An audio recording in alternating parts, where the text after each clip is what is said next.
Welcome back. In this video, I will show you how to export Perplexity chats. It's a quick and easy process, and you can save your conversations in different file formats. So let's get started. First, open Google Chrome and go to the Perplexity AI website.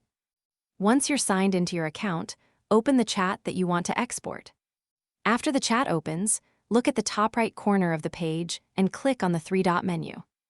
A drop-down menu will appear. Here, you'll find the export option. Click on it to continue. Now you'll see multiple export formats available. You can choose to export your chat as a PDF, Markdown, or docx file. The choice is completely up to you. Select the format that best fits your needs.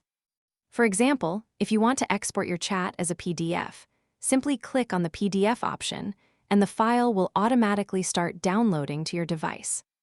In the same way, if you choose Markdown or docx, your chat will be downloaded in the selected format.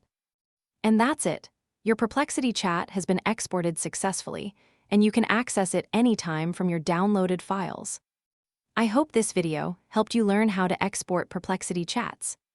If you found this tutorial helpful, please don't forget to like this video, subscribe to the channel, and share it with others. Thanks for watching.